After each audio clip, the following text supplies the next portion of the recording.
မင်္ဂလာပါဆရာပြောကြမယ်တည်င်းစကားများအကြံပေးချက်များကိုဟန်ကန်နဲ့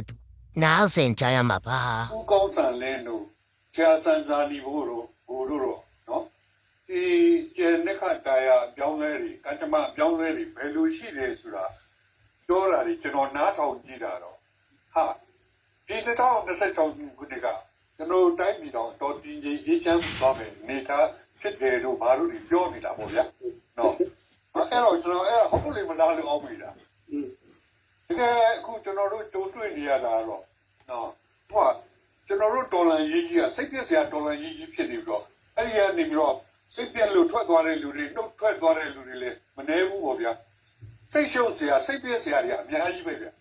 ဒါပေမဲ့အဲ့ဒီဟာဒီအကြောင်းပြောလို့ရှိရင်ခုနကနက်ကတရားတွေအကြောင်းပြောတယ်ဆိုတာကတကဘာလုံးနဲ့ချိန်ပြီးတော့ကျွန်တော်ပြောရမယ့်ချိန်ဖြစ်တာအဲ့တော့ကျွန်တော်ဒီကိစ္စရဲ့အစကိုဘာနဲ့စချင်လဲဆိုလို့ရှိရင်ဒီဗင်နီဇွဲလားမှာမာဒူရိုကိုနော်ဒီကျွန်တော်တို့သမရထရန့်ကကျွန်တော်တို့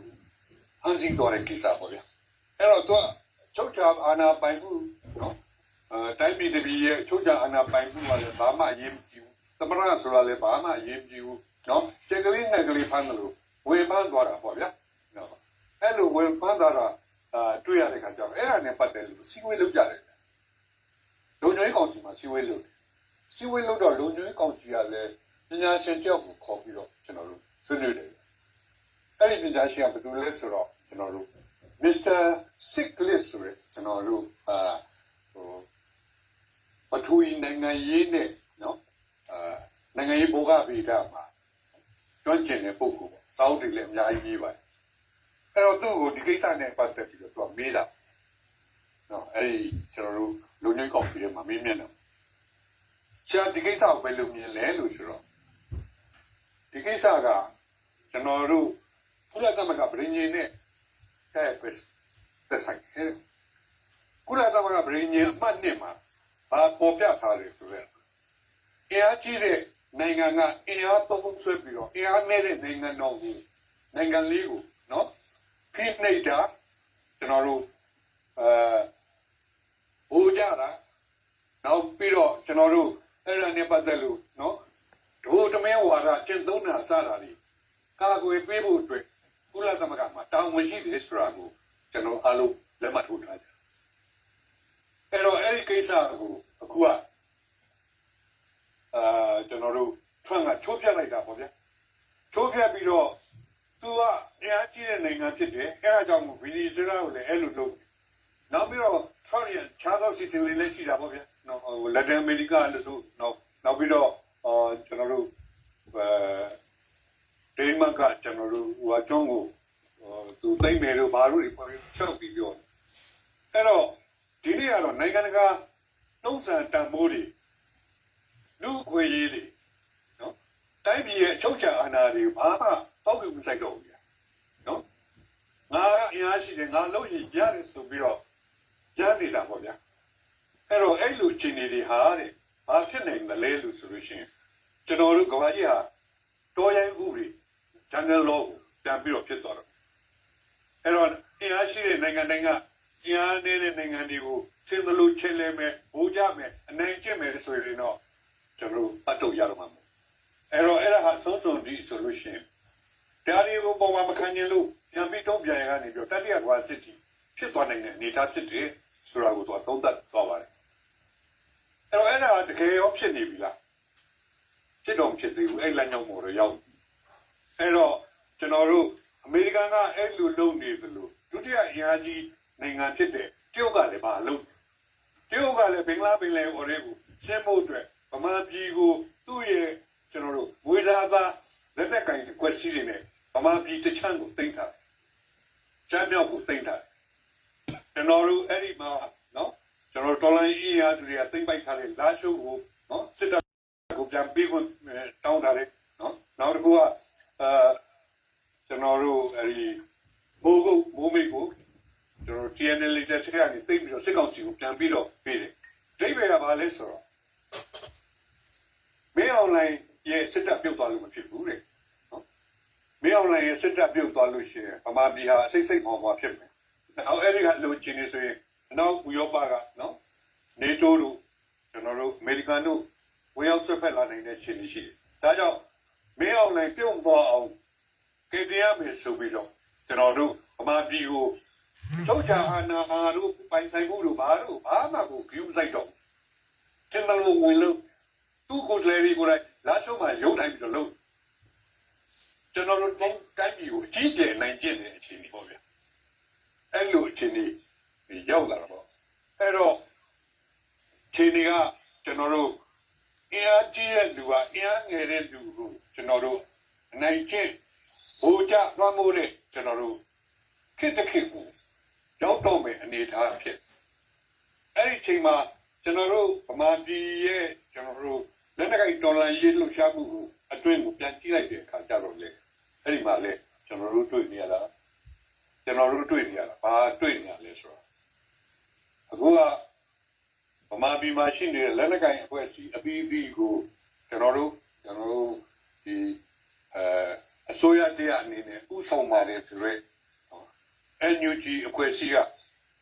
ကျွန်တော်တို့စက်နိုင်တိုက်အာဏာသိမ်းရမယ်အနေထားစသူကချင်းပြန်ပြီးတော့နော်တိုက်ခိုက်မှုတွေနော်လုပ်လာတယ်နောက်ပြီးတော့တော်လာရေးလက်ဝကြီးဘုံအသွင်မျိုးကိုလည်းကျင့်သုံးလာသူကကျွန်တော်တို့အစိုးရတရားပုံသဏ္ဍာန်မျိုးနဲ့နော်နောက်ပြီးတော့ຫນွေဦးတော်လာရေးကိုဥဆောင်တဲ့အင်အားစုရေးဆိုပြီးတော့ကျွန်တော်တို့စပြီးတော့နေရာယူလိုက်တာဒါကလည်း NLD ရဲ့လက်ကျန်အင်အားစုတွေကနေပြောဒီခြေလက်သက်နဲ့ခြာခင်းပြီးတော့နိုင်ငံတကာရဲ့အကူအညီတွေကိုတောက်ခံလိုက်တဲ့အခါနိုင်ငံတကာကဝိုင်းဝန်းကူညီလိုက်တော့ NUG ဟာမန္တလေးအတောင်တင်းဆုံးနော်ကျွန်တော်တို့လက်နက်ကိုင်အင်အားစုအများဆုံးသူပြောတာတော့တိုင်းရ300လောက်ရှိတယ်သူပြောတာဒါနဲ့ NUG လောက်နေတာကကျွန်တော်တို့ဒီပြီးခဲ့တဲ့4နှစ်လုံးသူလှုပ်လာတဲ့ကိစ္စကဘာလဲဆိုတော့သူလှုပ်လာတာကကျွန်တော်တို့အင်အားနေတဲ့အဖွဲ့အစည်းတွေလက်နက်ကိုင်အင်အားစုတွေကိုဘေးဖယ်တာကတ်တတ်တာသူ့အောက်ဝင်လို့ရှိရင်လက်နက်မပေးဘူးနေမဖြတ်ရဘူးစတဲ့တော်လန်ဒီလုံဒီအောင်အကုန်ကျွန်တော်လုပ်တယ်ဒါပေမဲ့စစ်နိုင်တိုက်ရေးအနာသိရေးလုပ်ငန်းစဉ်ကိုတော့မောင်းရှောင်နေတယ်ဖြစ်နိုင်လို့ရှိရင်သူခုဒီနေ့စေးလှုပ်ရှားမှုတွေလုပ်နေတာရဲ့အတိတ်ပဲဟာကျွန်တော်တို့အမြင်ရပြောလို့ရှိရင်တော့တကယ်ကသူကစီအေဟာတစုံတရာပြပြီးတော့ကျွန်တော်တို့စစ်ကောင်စီနဲ့ဖြစ်နိုင်လို့ရှိရင်စစ်ဆက်မြင်းနဲ့ဖြစ်ချင်းရေးဆိုတဲ့လမ်းကြောင်းကသူ့လမ်းကြောင်းပဲဖြစ်ပါတယ်။နောက်သူကကျွန်တော်တို့တော်လိုင်းရေးဒေသထဲမှာရှိတဲ့တရားဇာတာတွေသိမ့်ပိုက်ထားတဲ့နော်ခုံကောက်ဂိတ်တွေဖမ်းဆီးထားတယ်။ဒါပေမဲ့ကျွန်တော်တို့သဘောပေါက်တော့ကဒီလူဦးတော်လိုင်းရေးဆိုတာဟာကျွန်တော်တို့ NLD အာဏာပြန်ရရေးအတွက်လုပ်တဲ့အဖွဲ့အစည်းမဟုတ်ပါဘူး။ဒါပေမဲ့ကျွန်တော်တို့ NUG ကနေပြီးတော့နော် CRPH ဆိုရဲတော်တော်ကိုလည်းများဖွဲ့ထားတယ်။ဒါပေမဲ့သူတို့တက်တန်လည်းကုန်သွားတယ်။ NUCC ကလည်းအခု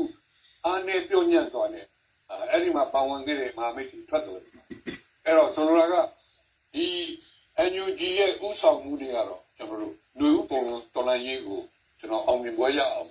လုပ်နိုင်ကြအကြောင်းမရှိဘူး။အဲ့ဒီအချိန်မှာသူ့ဖွဲ့စည်းထဲမှာဖြစ်နေတဲ့ပြဿနာမျိုးစုံကကျွန်တော်အဲ့ဒါတွေပြန်ပြောနေလို့ပြီးမှမဟုတ်တော့နော်ဒီလူအားလုံးနဲ့သိပြီးသားနော်အဲ့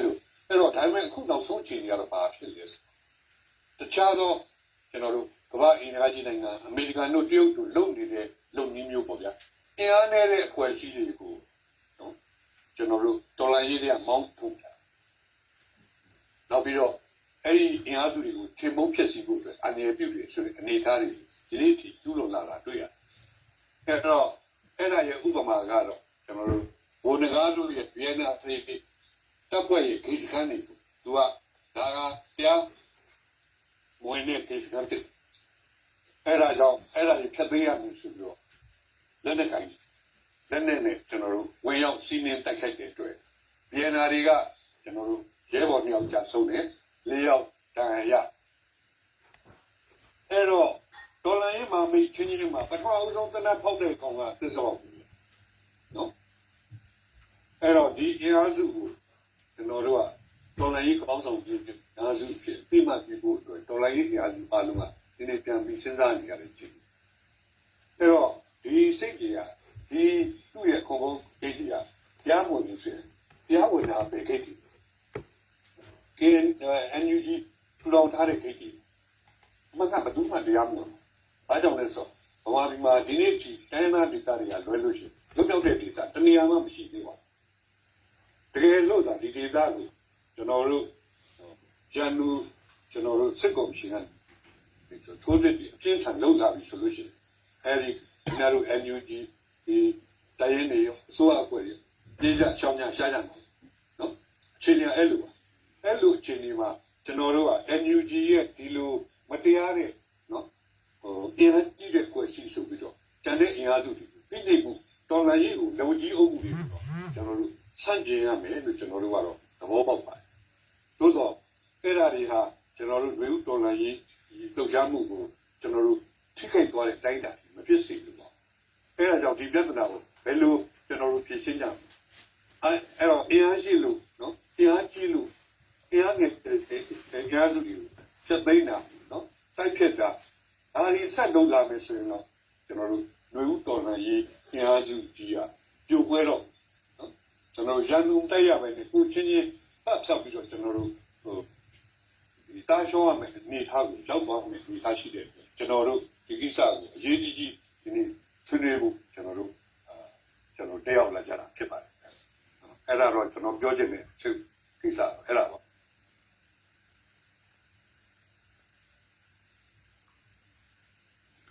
ကိုလူမြတ်ကျော် mute လုပ်ထားတယ်ကိုလူမြတ်ကျော် mute လုပ်ထားတယ်unmute လုပ်မှရအတမကြောက်ဟုတ်ကဲ့ဇာတိလူတင်ပါတယ်နော်ကျွန်တော်တန်ကောင်းကောင်းကြားပါလေနော်အားလုံးပဲကျွန်တော်တန်ကြားပါနော်ကြားပါတယ်ဗျကြားပါတယ်ဗျကြားပါနော်ဟုတ်ကဲ့အဲ့တော့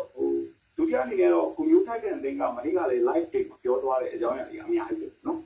တော့မတရားမှုကိုဆက်ချင်ရမယ်တော်ရင်ဆိုတော့မတရားမှုကိုဆက်ချင်ချီလို့ပေါက်ွားလာတာဖြစ်တယ်ဆိုတဲ့အခြေခံတွေးခေါ်နေတဲ့အတူတိုင်းသားပေါင်းဆောင်တွေပြည်သူလူထုတွေကဒီမတရားမှုတွေကိုအနိုင်ကျင့်နေတဲ့ဖိနှိပ်နေတာတွေကိုဝင်တော့ချက်တီဖြည့်ရှင်းပေးပါဆိုတဲ့အတန်ကြီးကြားရတော့ကျွန်တော်တို့ဒီအတူဆုံတဲ့ live မှာပေါ့ဒီလူလူကိုကိုမျိုးတဲ့တွေကပြောချင်တယ်အဲ့ဒါကိုရှင်းပြောနေတော့ကျွန်တော်တို့ကဒီတော်လန်ရေးပေါ့နော်ကျွန်တော်တို့ຫນွေဦးတော်လန်ရေးဘယ်ကပောက်ဖွာလာတာလဲဘလို့ပောက်ဖွာလာလဲနည်းနည်းလေးအစကောက်ကြည့်လိုက်ရင်2021ဖေဖော်ဝါရီလ1ရက်နေ့မှာမဲအောင်လိုင်ကမတရားအာဏာလုတယ်မတရားဆိုကြမတရားမှုအဲ့ဒီမတရားမှုကိုတုံ့ပြန်တာကဘယ်သူတွေလဲဆိုတော့ပြည်သူတွေ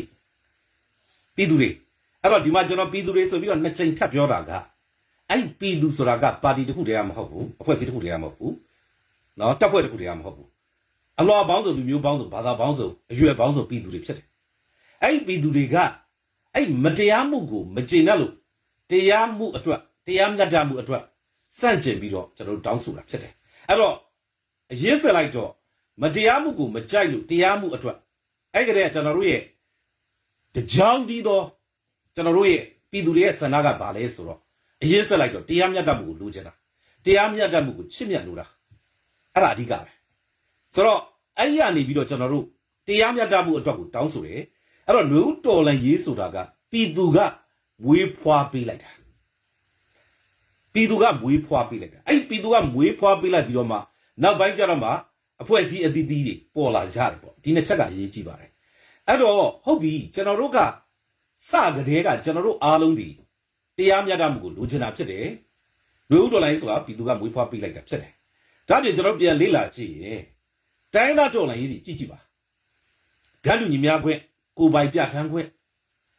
နော်ညီမျှတဲ့အခွင့်အရေးဆိုတဲ့တရားမျှတမှုတွေကိုတောင်းဆိုတာပဲအဲ့တော့တိုင်းသားတော်လှန်ရေးတွေကိုအနှစ်ချုပ်လိုက်ရင်လေတရားမျှတမှုပဲအဲ့တော့ຫນွေဦးတော်လှန်ရေးဖြစ်စီတိုင်းသားတော်လှန်ရေးဖြစ်စီကျွန်တော်တို့အနှစ်ချုပ်လိုက်တော့အားလုံးဒီမတရားမှုကိုလက်မခံလို့တရားမျှတမှုကိုလိုချင်လို့တော်လှန်ကြတာဟုတ်ပြီကျွန်တော်တို့ယနေ့ကဘာကြီးကိုကြည့်လိုက်ရင်ဆရာကြီးဦးသန်းစွနိုင်ခုနကအဖွင့်နော်ပြောကြအမှားစကားပြောကြသွားသလိုကဘာကြီးမှာတော်ရင်ဥပဒေတွေနဲ့မတရားမှုတွေကြီးစိုးလာတယ်အထူးသဖြင့်လက်ရဲဆက်ရင်းနဲ့ဆိုလို့ရှိရင်ရုရှားကယူကရိန်းကိုဝင်ကျူးကျော်တယ်အဲ့ဒါကိုကျွန်တော်တို့အစင်လာအဖြစ်ဒီမိုကရေစီဘိုးအိမ်ကြီးဖြစ်တဲ့အမေရိကန်မှာ Trump တက်လာတော့သူကလျှို့ဝှက်အကြံစီရှိတော့ရုရှားလုံးဝအပြစ်မတင် အသာလေးပြုံးပြုံးလေးနဲ့နေပြီးနောက်ဆုံးကြတော့မှဘာလုပ်လဲသူလည်းရုရှားလိုအကြံစီရှိတော့ဗန်နီဇွဲလားကိုကြီးနိုင်ငံချင်းသွားပြီးတော့ဝင်ပြီးတော့သမရပါဖမ်းပလိုက်တယ်အခုဘာလုပ်လဲဒိမတ်ပိုင်နဲ့ Greenland ကျွန်းကိုတော့မှလိုအပ်လို့ရှိရင်အင်အားသုံးပြီးသိမ်းမယ်ဆိုပြီးတော့ဗျောင်ကိုပြောတာအမှဒိမတ်ဆိုတာကနေတိုးအဖွဲ့ဝင်နိုင်ငံနေတိုးဆိုတာကအမေရိကန်နဲ့ဖွဲ့စည်းထားတဲ့တူတူเนาะကျွန်တော်တို့မြောက်အတ္တလန်တိတ်မဟာမိတ်အဖွဲ့ဆိုလိုချင်တာကဂျော်ဒန်ဥပဒေကြီးနိုင်ငံချင်းတွေအရန်ကိုအားကောက်လာတယ်ထိုတိတူဆိုတာပဲမြန်မာပြည်ကိုပြန်ကြည့်ရင်ရောတိုင်းသားတွေဘာလို့တော်လာလဲဗမာလူမျိုးကြီးဝါဒကိုမကြိုက်လို့ဆိုပြီးတော့ပြောပြီးတော့တော်လန်လဲခဲ့ကြတယ်ဘာကြောင့်လဲလူများစုဖြစ်တဲ့ဗမာတွေကကြီးစိုးထားတယ်အနိုင်ကျင့်တယ်ဘူလီလုပ်တယ်ဒါတွေကိုမကြိုက်ဘူးငါတို့ဒန်းလူညီများမှုတာတူညီများမှုဒန်းလူအခွင့်အရေးတွေကိုပိုင်ခွင့်ရေးတွေလိုချင်တယ်ဆိုပြီးတော့ကြွေးကြော်တယ်လူဦးတော်လည်းဘာကြောင့်လဲလက်နက်ကင်ထားပြီးတော့လူဘာဝလို့လက်နက်ရှိလုတ်ချင်တိုင်းလုတ်လို့ရတယ်တက်ရှိလုတ်ချင်တိုင်းလုတ်လို့ရတယ်ဆိုပြီးတော့အနိုင်ကျင့်မှုတွေမတရားမှုတွေကိုမကျေနပ်လို့ဒါကတတ်ထုချကြည့်လိုက်ဒါကြီးပဲဒါတွေကိုမကျေနပ်လို့တော်လန်လာပြီးတော့လူဦးတော်လည်းပေါက်ဖွာလာတယ်ကျွန်တော်တို့ဒီတိုင်းသားလက်နက်ကင်တော်လန်ကြီးတွေပေါက်ဖွာလာတဲ့အချိန်ယနေ့2026ခုနှစ်ဇန်နဝါရီလဆန်းမှာပဲမြန်မာပြည်မှာပဲတော်ရင်ဥပဒေကခေါင်းထောင်လာတာတွေ့ရတယ်အဲ့ဒါကဘာလဲဆိုတော့ကျွန်တော်တို့ဒီပလဲနေမှာပေါ့ဗျာနော်ပလဲနေမှာဗမာမျိုးသားတော်လည်းတက်တော် BNR နော်အဲ့ဒါရဲ့ခိတ်စခန်းတစ်ခုကိုအမျိုးသားညီညွတ်ရေးအစိုးရဟုအမည်ခံထားသောအဖွဲ့အစည်းကအင်အားအလုံးရင်းနဲ့အနိုင်ကျင့်တယ်ပေါ့အဲ့တော့ကျွန်တော်အသေးစိတ်ကိုတော့နောက်ပိုင်းမှာတော့ဆွေးနွေးပါမယ်အဲ့တော့ဒါကလောက်ရက်ကအယမ်းမှားဘာကြောင့်လဲကျွန်တော်တို့ဒါဒီတော်ရဲဥပဒေဖြစ်တယ်ဘာကြောင့်လဲဒါဒီဒီမိုကရေစီရဲ့စန့်ကျင်ဘက်ဖြစ်တယ်ဘာကြောင့်လဲဒါဒီမတရားမှုဖြစ်တယ်အနိုင်ကျင့်မှုဖြစ်တယ်ဒါကြောင့်မလို့ကျွန်တော်တို့ကတော့လုံးဝစန့်ကျင်တယ်ကန့်ကွက်တယ်ဒါဒီမဖြစ်တဲ့ဘူးအဲ့တော့ကျွန်တော်တို့နော်ဆရာကြီးဦးသားဆွေးနဲ့ရှေ့အဖွင့်ဏိဒန်းမှာပြောသွားတယ်လို့ပဲကျွန်တော်တို့ကစစ်အနိုင်တိုက်ရေးဆိုကျွန်တော်တို့ကဘာလုပ်ရမလဲနော်စစ်အနိုင်တိုက်ရေးအာဏာသိမ်းလမ်းစဉ်ဆိုလို့ရှိရင်ကျွန်တော်တို့ကညီညွတ်မှုကိုတည်ဆောက်ရမှာမဟာမိတ်တွေဖွဲ့ရမှာတပ်ပေါင်းစုတွေဖွဲ့ရမှာမိဖက်တွေဖွဲ့ရမှာအဲ့တော့နာမည်ကညီညွတ်ရေးလို့နာမည်ခံထားတော်လေယနေ့လောက်ရက်သည်ဗဇက်ကသာဖះလက်ကကိုရုပ်ကာယလောက်ရက်ဖြစ်တယ်ဆိုပြီးတော့ကျွန်တော်ဒီလိုပဲပြောချင်ပါတယ်ဗျကျေးဇူးပါကိုလူမြတ်ကျွန်တော်ကမြုပ်ဖြစ်တယ်နော်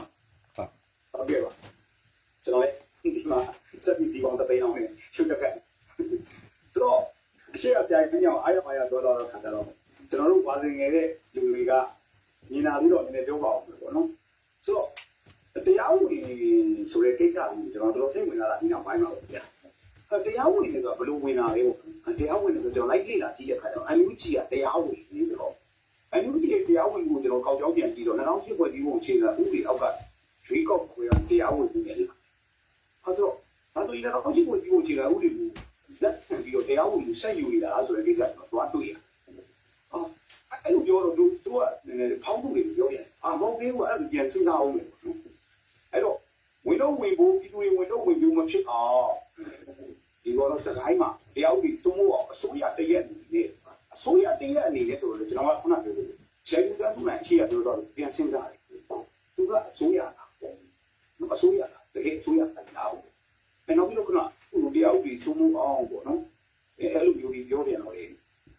စကိုင်းတိုင်းမှာဖြစ်လိုက်လို့ဒီကနေ့ပါတာပါပြီးပြင်ချင်တာဒါပြီးကိုလည်းမဖမ်းဘူးအခုခေတ်ကိုကိန်းဖြစ်တယ်ကျွန်တော်တို့ကိုလူလေကိုစွမ်းတူအောင်ဆိုရင်အဲ့ဒီမချေကျိုးစိတ်မှာစာရင်းကြီးကအထက်ကျိုးစိတ်မှာနောက်ဘူးတန်းနဲ့ညောင်းတဲ့ပြစ်ပြီးသူလူတိုင်းစားရီအော်ဒူထားဒါလည်းရေးချင်တယ်အများကြီးကိုတိုင်းပြောတော့ဆိုတော့ကျွန်တော်တို့ဒီမျိုးသားညီညွတ်ရေးအစိုးရရဲ့တရားဝင်မှုကိစ္စကိုကျွန်တော်စဉ်းစားတာဒီလိုမတဲကိုယ်တည်မှုဖြစ်နော်အဲ့တော့ကိုမျိုးကိုကျွန်တော်လက်ပြီးနေရတာကိုမျိုးကိုနေဥပဒေကြောင်းကနေပြီးတော့ဒီမျိုးသားညီညွတ်ရေးအစိုးရတရားဝင်မှုအခြေအနေနဲ့ပတ်သက်ပြီးတော့တရားမှုကိစ္စပိတ်တယ်ဆိုတဲ့စကားရက်ပေါ်မှာကျွန်တော်တို့နားလည်နေရှင်းပြပြီးပေါ့ဗျာကျွန်တော်တို့ဒီနေ့အရင်ပို့ပြီးတော့ကြုတ်လို့ပေါ်သွားတာပေါ့နော်တရားဝင်မှုဆိုတာကပြည်သူကမိုက်ပိတ်တာတရားဝင်မှုဆိုတာကအဓိကပြည်သူကထောက်ခံမှတရားဝင်တာနော်ပြည်သူကထောက်ခံပြီးတော့ပြည်သူကအသိမှတ်ပြုမှတရားဝင်တာလीဆိုတော့ဒီပေါ်မှာအမိပြုတ်ပြီးတော့လေနော်နိုင်ငံတကာကစဉ်းစားတာပေါ့ဆိုတော့လောလောဆယ်ကျွန်တော်တရားဝင်မှုကိုကြည့်မယ်ဆိုလို့ရှိရင်မြန်မာပြည်အနေနဲ့ဆိုရင်တော့ဟို NUG ရဲ့ နောက်ကကျတော့မအားလာရေပေါ့ကျွန်တော်တို့ကြည့်ရမှာပေါ့ဆိုတော့မအားလာကနိုင်ငံတကာမှာကိုစားပြုခွင့်တွေကိုယူထားတာတွေ့ရမှာဖြစ်တယ်ဒါပေမဲ့အဲ့လိုမျိုးနိုင်ငံတကာမှာကိုစားပြုခွင့်တွေယူထားတာဒီတရားဝင်တာလားဆိုတော့သူတို့ကိုတရားဝင်ဆိုရဖြစ်ဘယ်သူမှအသိမှမပြုဒါပေမဲ့တိုင်းပြည်ကိုစားပြုအဲ့တော့နိုင်ငံတကာတန်ယုံတွေမြန်မာပြည်မှာရှိတယ်အင်္ဂလန်တန်ယုံအမေရိကန်တန်ယုံရှိတယ်ဒါပေမဲ့အဲ့လိုမျိုးတန်ယုံတွေရှိခြင်းကအခုတိုင်းပြည်မှာအာဏာလုထားတဲ့မဲအောင်လိုင်းကိုအသိမှပြုလို့မဟုတ်သူတို့ကရှင်းရှင်းလေးပဲအမြဲတမ်းသူတို့တိုင်းပြည်ရဲ့ချိန်ညာချက်တွေမှာရှိတယ်ဒါသည်လက်ရှိအာဏာရနေတဲ့သူတွေကိုအသိမှပြုခြင်းမပြုခြင်းဆိုတဲ့ policy နဲ့မဆိုင်ပါတိုင်းပြည်ကိုသာအသိမှပြုခြင်းဖြစ်တယ်ဆိုတဲ့ချိန်ညာချက်ရှိတယ်အဲ့တော့လောလောဆယ်ကျွန်တော်တို့เนาะဒီမြန်မာပြည်မှာကြည့်မယ်ဆိုလို့ရှိရင် NUG ကကိုစားပြုခွင့်ဘာတစ်ခုမှတော့မရှိဘူးเนาะမရှိဘူးသူတို့ကကြွေးကြော်နေတာကအဓိကက mandate ပေါ့ဗျာ2020ရွေးကောက်ပွဲ mandate ကိုကင်ပြီးတော့ပြောနေတာပေါ့ပြောနေတာဆိုလို့ရှိရင်ဒါကလေဟိုတကယ်ပြောကြကြီးဆိုလို့ရှိရင်တော့ရွေးကောက်ပွဲကမျိုးသားဒီမိုကရေစီဖွဲ့ချုပ်ကနိုင်တယ်နိုင်ပြီးတဲ့အခါမှာအာဏာလုခံရတဲ့ခါကျတော့လွတ်တော်လည်းမရောက်ဘဲနဲ့ကျွန်တော်တို့ဒါပြပရောက်သွားတဲ့ဖြစ်သွားတာပေါ့ဗျာเนาะဆိုတော့အဲ့ mandate က NLD ကအနိုင်ရခြင်းဆိုတဲ့ပုံမှာမူတည်ပြီးတော့အဲ့ mandate ကိုကင်ပြီးတော့တို့ကတော့ပြောနေတာပေါ့ခုနကကိုလူမြတ်ကျော်ပြောသွားသလိုပဲဒါ2008ခြေခံကနေပောက်ပွားလာတဲ့ဒါ mandate ပဲပေါ့ဗျာเนาะအဲ့လိုအနေထားရှိတာပေါ့ဆိုတော့အဲ့ဒါကိုကင်ပြီးတော့ဘလောက်ပြောပြည်သူကအသိမှမပြုပြည်သူကမကျေနပ်ဘူးပြည်သူကအပြေးဝမထောက်ခံရင်တော့အလကားပဲတခါနိုင်ငံတကာမှာဆိုလို့ရှိရင်လည်းကျွန်တော်တို့ကုစားပြုခွင့်တွေမရလို့ရှိရင်တော့လေအလကားပဲလို့ပဲကျွန်တော်တို့ကတော့ပြောစရာရှိတာပေါ့เนาะလက်ရှိကျွန်တော်တို့ပြန်ကြည့်မယ်ဆိုရင်เนาะတရားဝင်မှုဆိုတော့ပြည်သူတွေကဘလောက်ထောက်ခံတယ်လေနိုင်ငံတကာကဘလောက်ထောက်ခံတယ်လဲဆိုတော့မိခွန်းကိုပြန်စဉ်းစားရမှာဖြစ်တယ်တခါကျွန်တော်တို့အခုရထားတဲ့ mandate ကလေ2008ခြေဥကူခြေခံပြီးမှရလာတဲ့ mandate ဖြစ်တယ်လို့ဒီ mandate ကเนาะကျွန်တော်တို့ဥစားပေါ့ဗျာလုတ်ပိုင်ခွင့်အာဏာပေါ့ဗမာလိုပြောမယ်ဆိုလို့ရှိရင်เนาะစုံဖြတ်ချက်ချပိုင်ခွင့်အာဏာပေါ့အဲ့ဒါကိုမြန်မာတပီလုံးကပေးထားသလားဆိုရင်ကျွန်တော်အတိအကျပြောရတယ်မပေးထားဘူးဘာကြောင့်အတိအကျပြောရလဲဆိုတော့ကျွန်တော်ကချင်ကအတိမမပြုတ်ဘူးဗျเนาะဒါကျွန်တော်တို့အတိအကျပြောလို့ရတယ်ကရင်ကအတိမပြုတ်မှာမဟုတ်ဘူးဗျဘာလို့လဲဆိုတော့တိုင်းသားတော်လှန်ရေးရှိနေတာကိုအဲ့တော့ငကိုအတဲကတိုင်းသားတော်လှန်ရေးအဖွဲ့တွေက NLD ကိုသူတို့တွေကိုကိုစားပြုတယ်လို့မမှတ်ယူဘူးဗျဘလောက်ပဲ NLD ရဲ့ကရင်ပြည်နယ်လွတ်တော်ကိုယ်စားလှယ်ရှိတယ်ပြောဗျာမမှတ်ယူဘူးเนาะဒါသည်ဗမာပါတီဒါသည် NLD ပါတီလို့ပဲသတ်မှတ်ကြတာဒါအရှိတရားလက်ခံခြင်းသည်ဖြစ်စီလက်မခံခြင်းသည်ဖြစ်စီဒါသည်အရှိတရားဖြစ်တယ်ပေါ့เนาะဆိုတော့ဒါကြောင့်မလို့ကျွန်တော်တို့တရားဝင်မှုဆိုတာကကျွန်တော်တို့မြန်မာပြည်တွင်းမှာပြန်ကြည့်လို့ရှိရင်မြန်မာပြည်ထဲမှာရှိတဲ့တိုင်းသားလူမျိုးစုအသီးသီးเนาะကျွန်တော်တို့နောက်တစ်ခါကြတော့ဒီအဖွဲ့အစည်းသီးလူမျိုးပေါင်းစုံကောအတိမတ်ပြုရဲ့လားအဲ့လိုမျိုးအတိမတ်ပြုခံထိုက်အောင်ကျင့်သုံးသလားယက်တီသလားပြောဆိုသလားလုတ်ကင်သလားဆိုတဲ့ပေါ်ကအများကြီးအရေးကြီးတယ်လို့တော့ကျွန်တော်တို့ပြောချင်တယ်ဆိုတော့လောလောဆယ်ညီကုန်းချုပ်ရလို့ရှိရင်တော့ဒီကျွန်တော်တို့ BNR ရဲ့ gate တွေကိုတွားပြီးလုတ်တဲ့အချိန်မှာတော့ဒါကတရားမဝင်လို့ပြောတဲ့အခါကျတော့ဘယ်အရာတွေကတရားဝင်တယ်လဲဘာကြောင့်တရားမဝင်ဘူးလို့ပြောတာလဲဆိုတော့ BNR ဒေါ်လာအင်းမှာပါဝင်တာကတရားမဝင်ဘူးလို့ပြောတာလားလို့ပဲမေးစရာရှိတယ်လို့ပဲကျွန်တော်ကတော့ဖြေချင်ပါတယ်ဗျကိုလူမြတ်ကျော်ကြီးဟုတ်ကဲ့ဟုတ်ကဲ့ကျေးဇူးတင်ပါတယ်အဲ့တော့ကျွန်တော်ကဥပဒေအရတရားဝင်မှုမဝင်မှုတွေနဲ့ပတ်သက်ပြီးတော့ကျွန်တော်ကတေချာဒီရှင်းသွားတယ်နော်အဲ့တော့နိုင်ငံရေးကတရားဝင်မှုကိစ္စကိုဆက်သွားတယ်အဲ့တော့နိုင်ငံရေးအပြုအမူနိုင်ငံရေးကတရားဝင်မှုနောက်တစ်ခုကကိုမျိုးပြောတဲ့ထဲမှာအစနေကိစ္စပါသွားတယ်တိုင်းရင်းသားတွေကအတိအမှန်မပြုဘူးဆိုတဲ့ကိစ္စအရင်က NLD ကိုအတိအမှန်မပြုဘူးအခု NUG အစိုးရကိုတိုင်းရင်းသားတွေကအတိအမှန်ပြုအစိုးရပြည်ညာထားတာမျိုးရှိလားမရှိလားနိုင်ငံရေးအတိအမှန်ပြုမလားမပြုဘူးလားဆိုတော့အတိတ်ကမိုင်းဝင်တဲ့ဖြတ်တန်းကြတဲ့တော်လှန်ရေးတွေ့ကြုံနေတဲ့ရှေ့ပြီးရှိုက်တန်းစုနိုင်ကကျွန်တော်တို့ရှင်းပြပေးစီချင်ပါတယ်ဆရာဟုတ်ကဲ့အဲ့ဒီပြဿနာပတ်သက်လို့ဒီကျွန်တော်နေဒီ NLD ပါတီကိုလည်းနဲ့အာကိုနဲ့မတရားအာဏာသိမ်းလိုက်တဲ့ကိစ္စနိုင်ငံရေးကကျွန်တော်ပြင်းထန်ဆန့်ကျင်ခံလို့ပါသို့တော့အချမ်းတစ်ကဘာလဲဆိုတော့ဒီ NLD ပါတီဒီလိုဖြစ်ရတာနဲ့ပတ်သက်လို့အဓိကအဖြစ် NLD ပါတီရဲ့သုတ်ကင်နေတဲ့ဘူဝါဒတွေအမှားကြောင့်ဒီလိုဖြစ်လာတယ် မဆိုဒီပေါ်ပေါ်လေးတိကျကျပြောမယ်ဆိုရင်တော့သူ့ရဲ့မူဝါဒတရားကနော်ဒီဗမာတမတော်ကိုကျွန်တော်တို့နော်နိုင်ငံတော်ရဲ့နော်နိုင်ငံတော်ရဲ့ကာဝေးရေးတောင်းထမ်းဆောင်မဲ့ထမ်းဆောင်နေတဲ့တမတော်ကြီးအဖြစ်အသိမှပြုပြီးတော့ကျွန်တော်တို့ဒီတမတော်နဲ့အမျိုးသားတန်တဲ့ပြည်မြရေးလုပ်ငန်းစဉ်ကိုချမှတ်လိုက်ကြတာအဲ့ဒါအမှတ်တကူ။ဘာကြောင့်လဲဆိုတော့ပြီးခဲ့တဲ့အနှစ်90ရှစ်နှစ်တမိုင်းဟောဘော60ခုကစပြီးတော့စစ်တပ်ဟာရှောက်လို့ကျွန်တော်တို့ရှမ်းနာသိမှုတရားမျိုးအဲ့ဒါကိုစက်တွေ့မယ်ဆိုလို့ရှိရင်ကျွန်တော်တို့58ခုကကျွန်တော်တို့ဘုဒ္ဓဝေဂျာပြအစိုးရဆိုတာက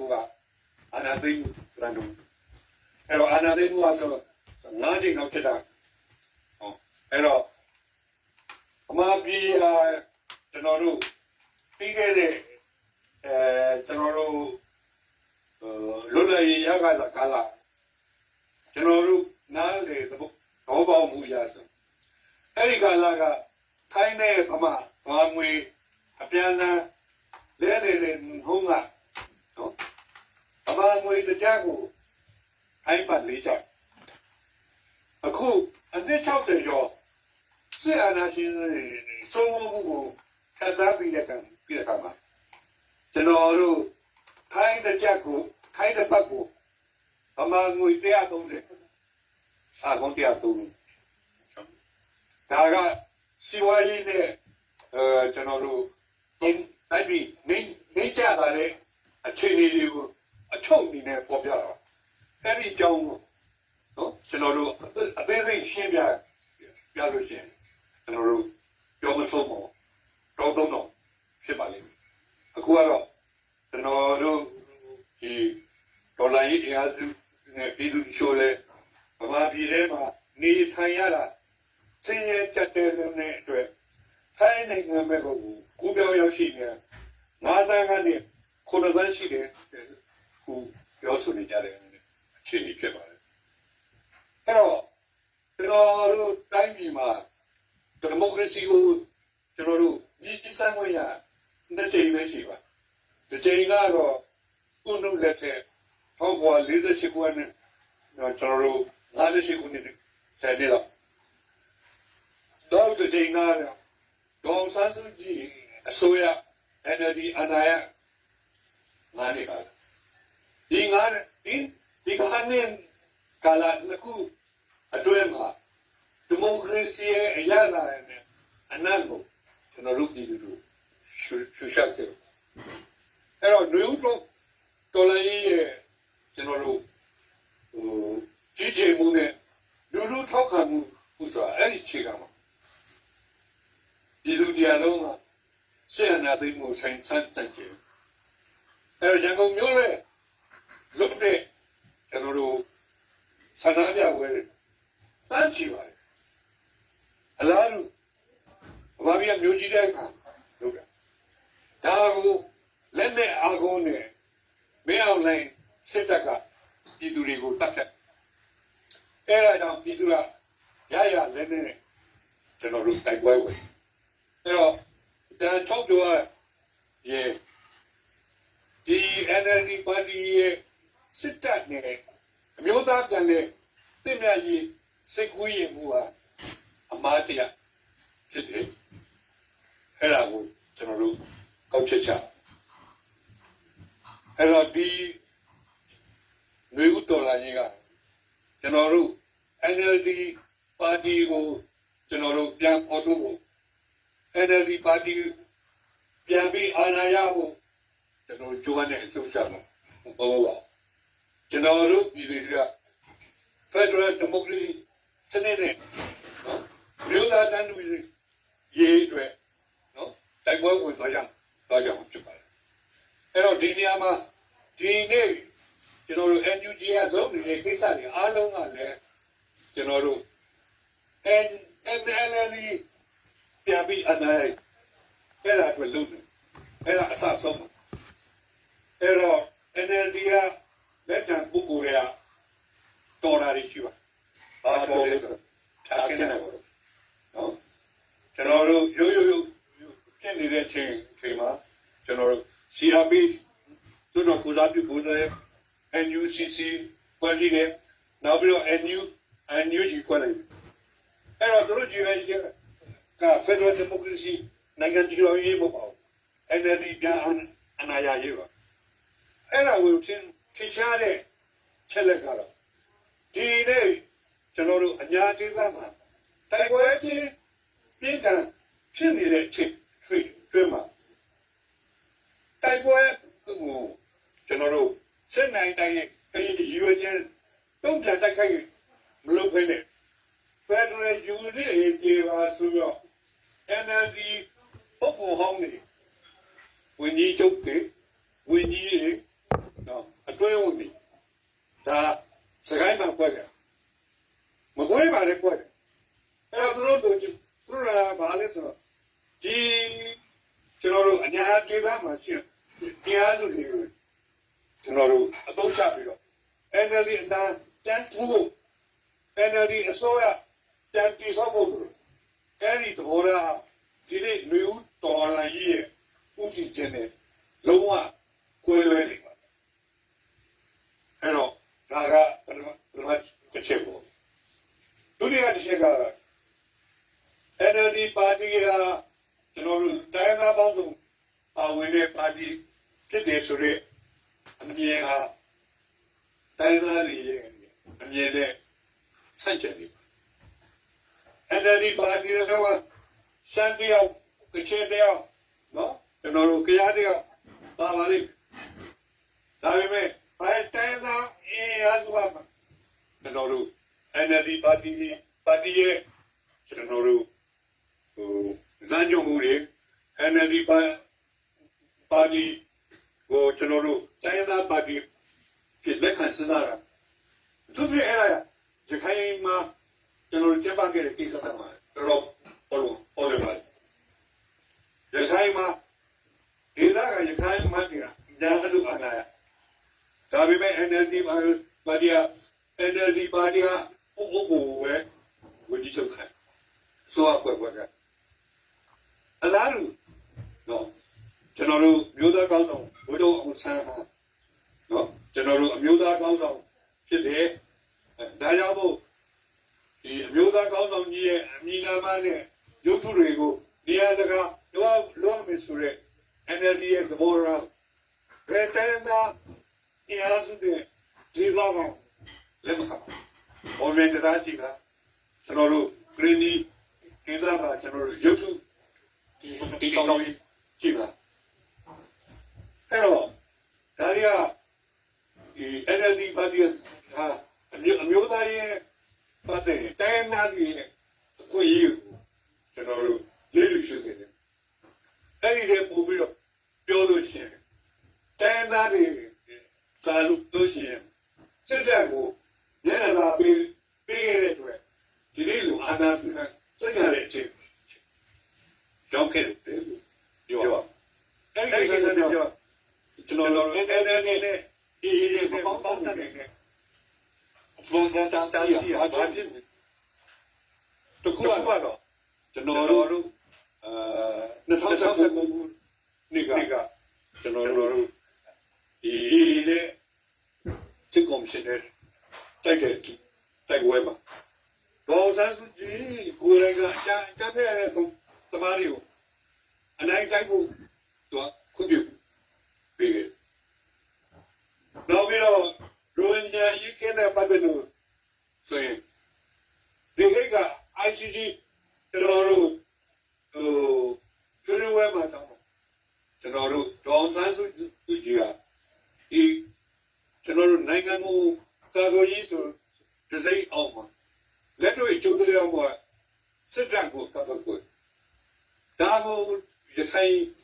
လူမျိုးတွေကဘယ်လိုမှကျွန်တော်တို့ပြေးနိုင်ကြဖြစ် ရမယ်အဲ့တော့ချုပ်ပြောလို့ရှင်ဒီ NLD ပါတီရဲ့အမှားတွေကြောင့်ဒီနေ့အာဏာသိမ်းခံဒီအမှားတွေတဲ့အခုကစစ်တပ်နဲ့ပူးပေါင်းပြီးတော့ကျွန်တော်တို့ဗမာပြည်ကိုဖက်ဒရယ်နိုင်ငံထူထောင်နိုင်လိမ့်မယ်လို့စိတ်ကူးရင်နောက်တစ်ခုကတိုင်းရင်းသားတွေရဲ့ကျွန်တော်ဟိုNLD ပါတီကိုဝိညာဉ်ထောက်ခံလုံမှုတဲ့ကျွန်တော်စစ်တပ်ကိုလေးပေးတဲ့အတွက်ဒီလေးပြင်မာဆိုရင်ကျွန်တော်တို့ကြုံရတနည်းအားဖြင့်ပြောရင်ဆရာနာသိက္ခာဖြစ်တယ်ဒါကြောင့်ကျွန်တော်တို့ဒီတစ်ခါတိုက်ပွဲNLD ပါတီအနာထရရေးကိုကျွန်တော်တို့ဗမာပြည်ဗမာလူထုနဲ့တိုင်းဒေသအားလုံးဖက်ဒရယ်ဒီမိုကရေစီနိုင်ငံထူထောင်ရေးနောက်ပြီးတော့ကျွန်တော်စစ်အာဏာရှင်စနစ်မြေမြုပ်တင်ကြပြီးအတွက်ရှင်းနိုင်တိုင်းအာဏာသိမ်းလုပ်ငန်းစဉ်ကျွန်တော်ကောင်းတဲ့ဘောကဖြစ်တယ်ကျွန်တော်ကတော့သုံးသပ်ပါတယ်ခင်ဗျအဲ့တော့ကိုလူမြတ်ကျော်ကိုကျွန်တော်ကကြားဖြတ်မေးခွန်းပြန်မေးမယ်ဗျ။နောက်ကိုလူမြတ်ကျော်ကမေးနေတော့ကျွန်တော်မေးပြီ။နော်ဆိုတော့ကကြတော့ဒီအခုဆရာကြီးတဲ့ရှိတ်မှာအကုန်လုံးကြည်ကြည်ပြည့်ပြည့်ရှင်းပြသွားတယ်။နော်ကျွန်တော်ကလည်းမေးခွန်းနေထုတ်တယ်။အဲ့တော့ပုပ်ပွင့်လည်းပြောရရင် NUG ရဲ့တရားဝင်မှုနဲ့ကိုစားပြုမှုပေါ့။မြန်မာပြည်မှာပေါ့။အဲ့တော့ကျွန်တော်မေးခွန်းက NUG ကဘယ်လူမျိုးတွေကိုကိုစားပြုတာလဲဘယ်ဒေသကိုကိုစားပြုတာလဲဘယ်သူတွေကိုကိုစားပြုတာလဲအဲ့ဒီမိကုန်းလေးကိုလူမြတ်ကျော်လေးတစ်ချက်ဖြေပေးပါဦးကြ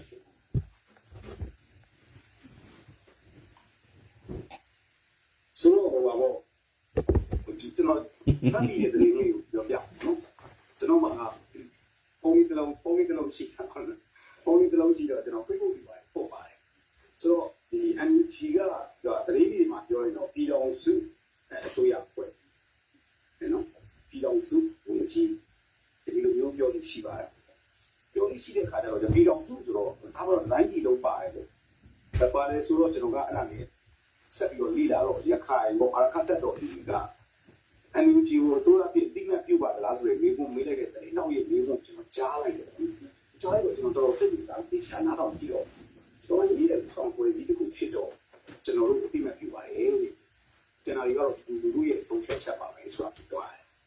အဲ့တော့ဒီလိုစင်မှာ NUG ဆရာပြောလို့ပေါ့ဗမာတွေကိုပူဇော်ပြုသလားကျွန်တော်စဉ်းစားတော့အဲ့ဒီမှာဘီရနာဝီဆိုတဲ့ဗမာတက်တက်ပေါ်တယ်နော် PDF အဖြစ်အောင်ဆောင်လို့တက်ကဘီရနာဝီဆိုတော့ဗမာတက်ဗမာတွေကိုပူဇော်ပြုမယ်ဆိုတဲ့စိတ်တွေတော့တက်တော့ဒီချောင်းအဲ့တော့BBL လေဗမာတက် BNR လေဗမာတက်ပဲဆိုတော့နောက်ဗမာအာမီဆိုပြီးနောက်တစ်ဖွဲ့ဗမာတက်လည်းရှိတယ် BA ဆိုပြီးတော့ BA လည်းတက်ရှိတော့ဗမာတွေကိုကိုစားပြုလို့လေဆိုတာလားဆိုတော့ဟုတ်သေးဘူးဗျဗမာတက်က၄-၅တက်လောက်ရှိတယ်နော်၄-၅တက်လောက်ရှိတယ်တိတိကျဆိုတော့၃တက်ကြီးမားမားရှိတယ်ဒါဆိုရင်အဲ့ဒီဗမာတက်၃တက်ကဟန်ယူဂျီနဲ့ဘယ်လိုဖြစ်သွားလဲမသိဆရာကြီးဦးတန်းစုနိုင်အောင်ကြားလာမသိဆိုတော့ကိုစကူပြမှုကိစ္စကအဲ့ဒါကကိုမျိုးကျွန်တော်ဘေးကွန်းတက်တယ်အဲ့တော့ကျွန်တော်ထင်တာတော့ NUG ဟာသူ့ကူသားပြုမှုတော့ကျွန်တော်ရှိနေလို့ယူဆပါတယ်အဲ့တော့ NUG ရဲ့တရားဝင်မှုက2008ကလာတာဆိုတော့ကျွန်တော်နည်းနည်းပြဒီကိစ္စစဉ်းစားမယ်ကိစ္စတော့ဆရာဘယ်လိုမြင်လဲအဲ့ဒါကျွန်တော်တို့ပြောပြပြီအဲ့ဒါအရင်အရေးကြီးတယ်ဒီလိုပြပြည်ထောင်စုအစိုးရဆိုရင်မြန်မာပြည်တပြည်လုံးပေါ့ဟိုးမြန်မာပြည်ထိပ်ဖြားပူတာအိုကနေဟိုးအောက်ဆုံးကော့ပေါင်းထိကိုလွှမ်းခြုံအောင်ဒါပြည်ထောင်စုအစိုးရပြည်ထောင်စုအစိုးရဆိုရင်လူမျိုးပေါင်းစုံဘာသာပေါင်းစုံပူဇော်ပြုရမယ်ပြည်ထောင်စုအစိုးရဆိုလို့ရှိရင်เนาะကျွန်တော်တို့နယ်မြေတွေအကုန်လုံးကိုပူဇော်ပြုနိုင်ရမယ်လူတွေအကုန်လုံးပူဇော်ပြုနိုင်ရမယ်ပေါ့အဲ့တော့ကျွန်တော်တို့ကကနဘီနာရီမပါဖြစ်ချက်ကျွန်တော်အဲ့ဒီကိုလာပါမယ်ဆိုတော့ဘယ်လိုဖြစ်လဲဆိုတဲ့အခါကျတော့ပြည်ထောင်စုအစိုးရဆိုလို့ရှိရင်အဲ့ဒီအင်္ဂါရက်တွေနဲ့ပြည့်စုံရမှာပေါ့လေဆိုတော့ကချင်မှာကချင်အစိုးရရှိတယ်ကရင်မှာကရင်အစိုးရရှိတယ် ခိုင်မှာရခိုင်အစိုးရရှိတယ်အဲ့တော့ဒေသအသီးသီးမှာကိုယ့်အစိုးရကိုရှိနေကြတယ်ဆိုတော့အဲ့ဒီအစိုးရတွေက NUG ကိုသူတို့ရဲ့အစိုးရလို့အတိမပြုတ်ထားလားမပြုတ်ထားဘူးလားဆိုတာကိုပြည်သူတွေကတရားဝင်မေးရမှာကျွန်တော်တို့ကပြန်မေးကြည့်ရမှာဆိုတော့ NUG ကအဲ့ဒီခုနက KIA အစိုးရပေါ်မှာဩဇာတက်ရောက်မှုရှိသလားဒါကမေးရမယ်မေးခွန်းဖြစ်တယ်နောက်တစ်ခုကျွန်တော်တို့နယ်မြေကိုစားပြုမှုရှိရတယ်လေထားပါတော့လက်ခံသည်ဖြစ်စေလက်မခံသည်ဖြစ်စေမြန်မာပြည်မှာလောလောဆယ်အထိကတတ်မှတ်ထားကြတာပြည်နယ်9ခုတိုင်း9ခုနောက်ပိုင်းကြလို့ရှိရင်သူ့ဘာသူပြောင်းတာကတကယ်နာအချင်းမှာကချင်နယ်မြေကိုစားပြုပြီးကချင်ဆိုရရှိတယ်အဲ့တော့မြန်မာပြည်မှာအခြေခံအဖြစ်လူမျိုးကြီး8ရက်ရှိတယ်လို့ပြောတယ်အခြေခံလို့ပြောတာနော်135မျိုးဖြစ်ရင်ဖြစ်မယ်140ဖြစ်ရင်ဖြစ်မယ်အဲ့တော့နောက်ပိုင်းကျွန်တော်တို့ဒီမိုကရေစီအစိုးရမှာကျွန်တော်စဉ်းစားအဲ့တော့ဟုတ်ပြီကချင်ကိုစားပြုတဲ့အစိုးရနဲ့ကချင်လူမျိုးနဲ့ကချင်နယ်မြေနဲ့ရှိတယ်အစိုးရတရားအနေနဲ့ကရင်မှာလည်းထုံနီးတူဆိုပဲရခိုင်မှာဆိုလည်းအဲ့လိုပါပဲရခိုင်ကပြီးခဲ့တဲ့ရက်ပိုင်းကဆိုပြောထားတယ်ရခိုင်ပြည်သူလူထုကိုကျွန်တော်တို့ဒီရခိုင်ရဲ့90%ကျော်ပြန်ပေးထားပြီဆိုပြီးပြောထားတယ်အဲ့တော့ကျွန်တော်သိချင်တဲ့မေးခွန်းကဗမာနယ်မြေကဘယ်ဒေသတွေလဲဗမာနယ်မြေကဘယ်ဒေသတွေလဲဗမာကိုစားပြုတဲ့အစိုးရကဘာတူလဲကျွန်တော်အဲ့ဒါကိုစဉ်းစားတာကချင်မှာအဖေခေါ်စရာရှိတယ်ရခိုင်မှာအဖေခေါ်စရာရှိတယ်ကျွန်တော်တို့ဗမာတွေမှာကျွန်တော်တို့အဖေကဘာတူလဲဘယ်ဒေသလဲအဲ့ဒါကိုကျွန်တော်ကစဉ်းစားတယ်နော်အဲ့ဒါလေးကိုကျွန်တော်ကဟိုမိကုန်းထုတ်ချင်တယ်မိကုန်းထုတ်ချင်တယ်ဆိုတော့အခုဆက်ပြီးတော့ကျွန်တော်ဆရာကြီးဦးတန်းစိုးနိုင်ရှိကိုကျွန်တော်ကမေးချင်တာပါနော်ဆိုတော့ဆရာကြီးအနေနဲ့ကောဘလို့ယုံလဲပေါ့ဆရာမမေးရင်ကျွန်တော်တခုတော့ဖြတ်မယ်ဟုတ်ကဲ့ကျွန်တော်ကအခု NUG တို့အားတို့ပေါ့ဗျာအဲ့ဒါပြောနေတော့ကျွန်တော်လူသားဖြတ်မှုတွေကိုစဉ်းစားနေတာပေါ့ဟုတ်ကဲ့ဒီဘုံကောင်းကိုလက်လက်တွေနဲ့မှာလက်လက်ကစုံနေနေပေါ့နော်သူကပြဿနာကပါလဲဆိုတော့ဒီစစ်တပ်ကနိုင်ပြပြီးအဲ့ပတ်ခါပါတယ်နော်အဘုံကားတိုင်းတော့ထိုက်ချင်အဲ့တော့စစ်ချီအောင်စစ်တိုက်စစ်ချီအောင်လည်းထားလိုက်အဲ့တော့ဘုံကောင်းကိုလက်လက်တွေနဲ့ဝိုင်းနေအဲ့ဝိုင်းနဲ့ကင်လာတဲ့တနက်တွေကလည်းဒီလူလူကဝယ်ပေးတာတွေပတ်စံနေဝယ်ထားတာဆိုတော့တော့ပတ်မှာဒီတော့ပေါ်ရင်းသမားချင်းချင်းကိုလည်းပြောရဲပေါ့နော်ဒါဒီဘာလို့တိုက်တာလဲဒီကမကြိုက်ဒါကိုလည်းပြောတယ်အဲ့တော့ဒီလူကဝယ်ပြီးရတဲ့တနက်နဲ့ပေါ်ရင်းသမားချင်းချင်းဝိုင်းတဲ့အချိန်မှာဒီလူကဘလို့မျိုးလို့ဆရာစားနံပါတ်1နံပါတ်2တော်ရင်သမားအချင်းချင်းတွေမှာတော်ရင်တကယ်လုပ်ပြီးပါလေဘုံကားကိုကျန်တဲ့ပွဲဝိုင်းတဲ့အခါကျတော့ဘုံကားရဲ့နှလုံးသားထဲမှာဘလို့ခံစားပြီးလိမ့်မယ်လို့ဆရာတွေးမိကျွန်တော်ဘုံခန်းနေရနေတဲ့တွေးကြည့်လို့ကျွန်တော်လက်နဲ့ဝယ်ဖို့လူငွေနဲ့ပြည်သူလူနေရလို့ကျွန်တော်တွေးကြည့်မိတာအဲ့ဒါကိုဆရာရဲ့တွေးချုပ်ပြီးနဲ့ပြောပြရှင်းပြပြီးတော့အဲ့ဒါပြီးတော့ဆရာကိုတန်းတို့ခံသွားရပါနော်ဆရာကျွန်တော်နံပါတ်1မေးခွန်းလေးပြန်မေးပေးပါအဓိကသူဝယ်ပြီးတဲ့လက်လက်တွေကိုင်နေဗျာ။ကိုင်ပြီးတော့ဘုံကားတော်ရင်သမားကိုသွားဝိုင်းနေဗျာ။အဲ့ဘက်ကဖားနေပါလေဗျာ။အဲ့တော့လက်ဝယ်ပြီးတဲ့ဒီလူလူကဘလို့ခံစားဘလို့ရင်းနေဘလို့ရင်းနေမှာဘလို့ဖြစ်နေတယ်ပေါ့။သူ့ကားလည်းပတ်စံပြောဝင်တာလေ။အဲ့ဒါကိုခုပြီးရှင်းဖြစ်ပြီးပါဆရာ။ဒါကပြည်သူကတော့ဘလို့မှကိုဒါကစိတ်နှလုံးကချမ်းသာစရာအကြောင်းမရှိဘူး။ကျွန်တော်တို့လည်းမချမ်းသာဘူးဘူးမှမချမ်းသာဘူး။နော်ကျွန်တော်တို့ဟိုပါပေါ့ဟိုပုံဝင်လင်းပြောရလို့ရှိရင်ဗျာဒီတော်လန်ရေးကြီးကအားလုံးပါဝင်ပြီးတော့တော်လန်ရမှာတကယ်တော်လန်ရေးပေါ်မှာတော်လန်ရေးသမားစစ်ဓမ္မဘတ်တော်သားစစ်ကိုဘတ်တော်သားစစ်တွေဆိုလို့ရှိရင်ကြောချင်းကပ်ရင်ချင်းအပ်ပြီးတော့လက်တွေချိတ်ဆွဲပြီးတော့တော်လန်ရမှာဒီချိန်မှာကို့မှာရှိတဲ့ပုဂ္ဂလိကခံစားမှုတွေကိုဖယ်ထားတော်လန်ရေးအကျိုးအတွက်ကိုလက်ချင်းချိတ်ပြီးတော့လုပ်နိုင်ရမှာတမိုင်းအဆက်ဆက်မှာအခင်အောင်ဆန်းတို့လုပ်နိုင်ခဲ့တယ်ဖာစာပါလာဖတာပါလာတခင်ဆိုတခင်တန်းထွန်းတခင်အောင်ဆန်းဒုတိယကမ္ဘာစစ်မှာဆိုဗီယက်အမေရိကန်ဗြိတိန်ပြင်သစ်ဘုံရန်သူကိုစော်ခဲ့တယ်ကျွန်တော်တို့ຫນွေဦးတော်လိုင်းရေးမှာဒီလိုလုပ်ရမှာဒီလိုဖြစ်စေခြင်းလို့ပြည်သူတွေကပြောနေလို့เนาะတပေါင်းစုဖွဲ့ကြပါမဟာမိတ်ဖွဲ့ကြပါစိတ်အနိုင်တက်ရေးကိုတွားကြပါဆိုပြီးတော့ပြောနေတဲ့အချိန်ကြတော့မှပြည်သူကမွေးပြည်သူကကြွေးလို့လူဖြစ်လာတဲ့ NUG ကပြည်သူကြားကပေါက်ဖွာလာတဲ့တက်တက်ဖြစ်တဲ့ BNR တွေကိုသွားပြီးတော့လက်နဲ့အားကိုးနဲ့သွားပြီးတော့အနိုင်ကျင့်တာကတော့ပြည်သူတွေကယွန်းတာပေါ့ဗျာအဲ့ဒါပထမမိခွင့်အဖြေပါပဲဗျာကျေးဇူးပါကျမ်းပြီဆက်ကျမ်းတော့အစမ်းနဲ့ကျမ်းပါဟုတ်ပြီပြည်သူလူထုကဗျာခဏလေးဟိုပြီးတဲ့တော့ကျွန်တော်တို့နည်းနည်းကျမ်းတော့နားလည်ပေးပါအဲ့ဘုံနကားကနေတော်လိုင်းသမားတယောက်ပြရတယ်ဘုံနကားနှလုံးသားလေးမှာတော်လိုင်းသမားအချင်းချင်းဝိုင်းကန်ဒါဝိုင်းကန်တဲ့နေရာလေးသူ့တကလုံးဒုက္ခပေးနေတယ်ဟိုညီပေါင်းဆုံးတဲ့တပင်းလေးပုံကြီးအစအစရာရာပေါ့ဗျာညီပေါင်းဆုံးလုပ်ပြီးတဲ့သူဘုံနကား စိတ်ထဲမှာဘလို့ဖြစ်သွားလိမ့်မယ်လို့ကျွန်တော်ခံစားကြည့်အောင်ဆရာဘလို့ခံစားမိလဲ ကျွန်တော်ဒီနေရာမှာကျွန်တော်ရှေ့ကဆရာမေးခွန်းရဲ့ပထမမေးခွန်းမှာကျွန်တော်ခြေစင်းလေးခံသွားတယ်အဲ့ဒါကဘာလဲဆိုတော့တော်လန်ရေးကိုတကယ်လုပ်နေတဲ့ဓမ္မဘတ်တော်သားဆိုတာအဲ့ဒါကအရေးကြီးတယ်ဘာကြောင့်လဲဆိုတော့ဓမ္မဘတ်တော်သားဘတ်မှာလေတိုးရီကွန်ခြုံထားတဲ့ဝန်ပလူတွေရှိနေတယ်အဲ့တော့အပြင်ပန်းကိုကြည့်ပြီးကျွန်တော်တို့ကဆုံးဖြတ်လို့မရဘူးเนาะအဲ့တော့ကျွန်တော်ပြောချင်တာကဒီနေရာမှာကျွန်တော်တို့ကကြည့်ရမှာသည်အဲ့ဒီမှတ်ကြောက်သည်ဓမ္မအဓမ္မအဲ့ဒါကိုကြည့်ရမှာအဲ့တော့ဒီနေရာမှာကျွန်တော်တို့ကဘိုးနဂါးကိုကျွန်တော်တို့မကြည့်ဘူးကျွန်တော်တို့ကြည့်တာဓမ္မအဓမ္မလောက်ရက်ကိုကြည့်တာအဓိကအဲ့တော့လောလောဆယ်ကတော့ hot ဖြစ်နေတော့ဘိုးနဂါးဆိုပြီးပြောကြတော့လေရှေ့မှာတောက်လျှောက်တော်လိုင်းအစကလေးကဝက်လက်ဘူဂျာကြီးကိစ္စရင်းမပေဘူတံပိကိစ္စဒါတွေကကျွန်တော်တို့က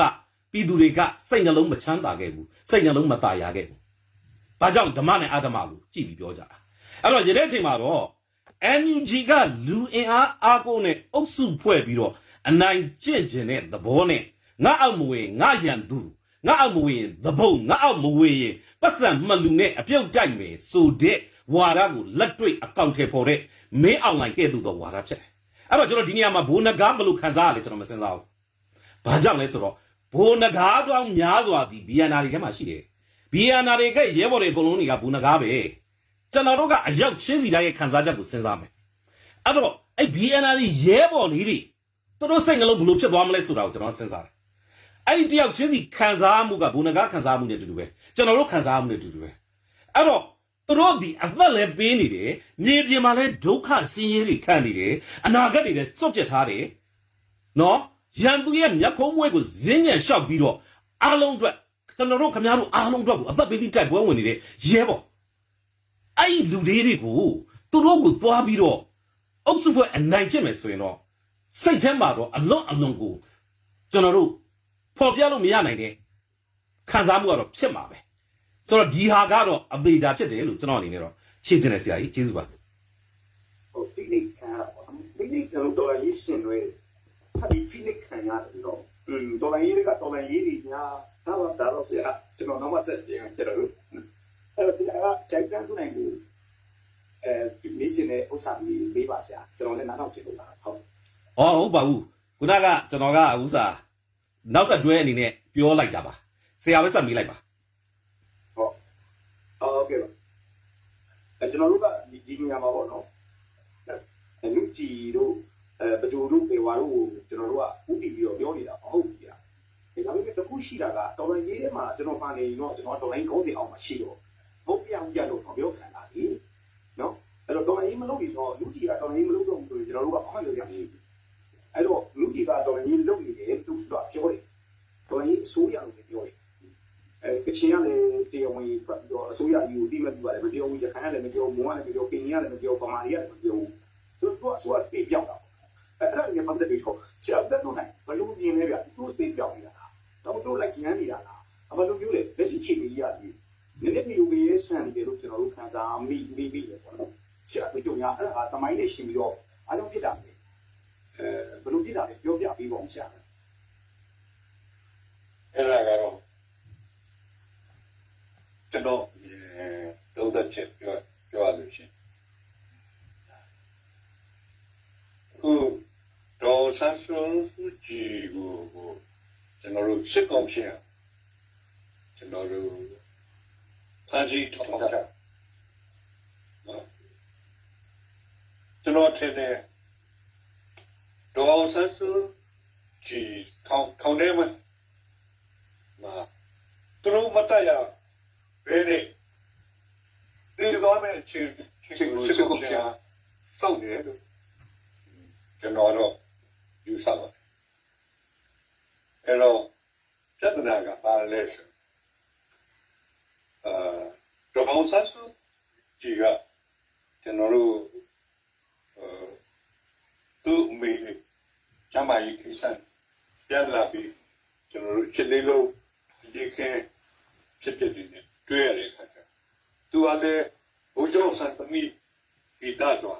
ထွက်ပြီးတော့ကြက်တာပေါ့အဲ့တော့ဘုရားဆန်သမီးထွက်ရပြီးတော့ဆေးအနာရှင် ဆန့်ကျင်နေဆိုတော့ဒေါ်ဆန်းစုဆက်မစီယုံရခဲ့ခေကိုရနော်ကျွန်တော်တို့သူက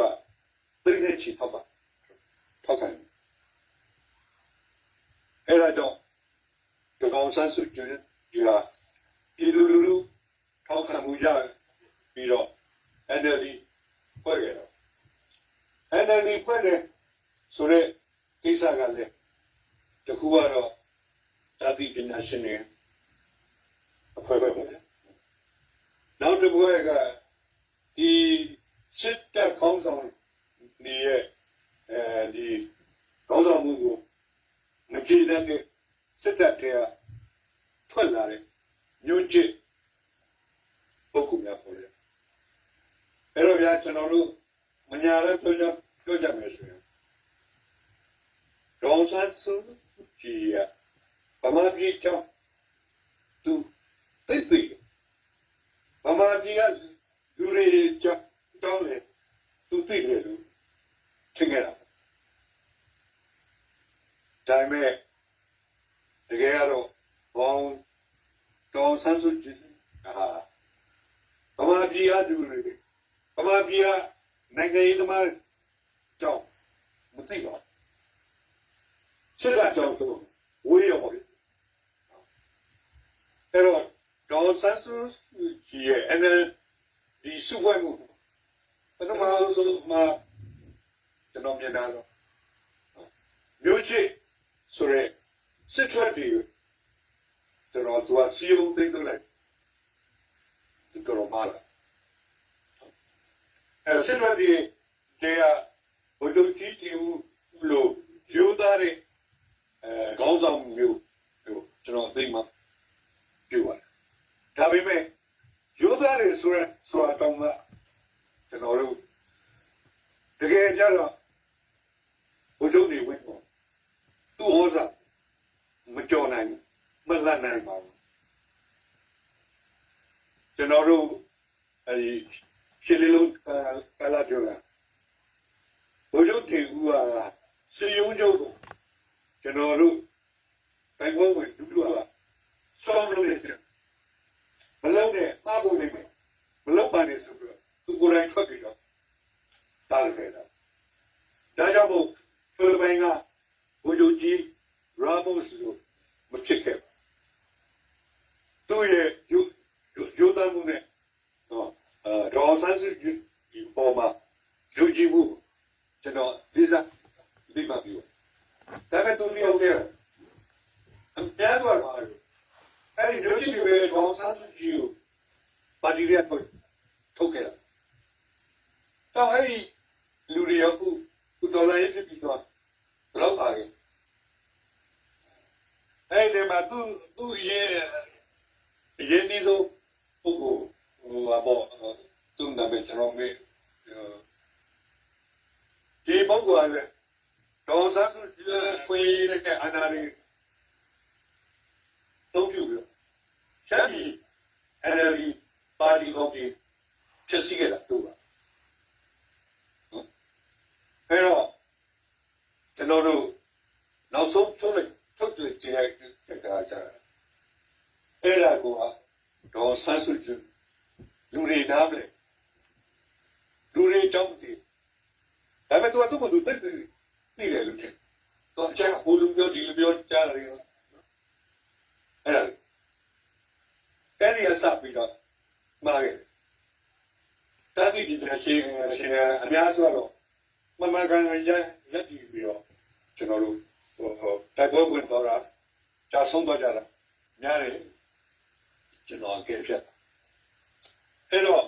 အဲ့ဒီကိစ္စကဒေါ်ဆန်းစုကြည်ကျွန်တော်တို့2015ခုနှစ်မှာ2008ခွဲစည်းမှုအောက်မှာဝင်ရောက်ပြီးကျွန်တော်တို့အရွေးခံမယ်ဆိုတဲ့အခါကျသူက2008ခြေခံဥပဒေရဲ့အားနည်းချက်တွေသူကပြင်နိုင်လိမ့်မယ်သူကယူဆဒါပေမဲ့အဲ့ယူဆမှားကြောင်းသူအနာရနေငါတင်ကာလ လအတွင်းကျင်းပခဲ့တဲ့နော်ကျွန်တော်ပင်လုံညာခံနေရာပြောတာကျွန်တော်ထင်ပါတယ်ဒေါ်ဆန်းစုကြည်အာဏာသိမ်းတိုင်းနာက2008ဖွဲ့စည်းဖို့ဖြည့်ဆည်းဖို့ဟုတ်ပြုပြင်ပြောင်းလဲဟိုစူးစမ်းတာကစစ်တပ်ကလက်ခံနိုင်တယ်ကိစ္စဖြစ်နောက်တစ်ချက်ကတော့ဒေါ်ဆန်းစုကြည်ဆိုရဲနော်ကျွန်တော်တို့တဝါလုံးလေးစားတယ်မြို့သမီးရှိသူတို့ဘလောက်ရှိတော့ပဲဘယ်နှချိန်လို့မအောင်တော့ဘူးမနိုင်တော့မကြော်လွှမ်းနိုင်တော့ဆိုတော့သူတို့ဒီအဲ့ဒါကြောင့်လည်း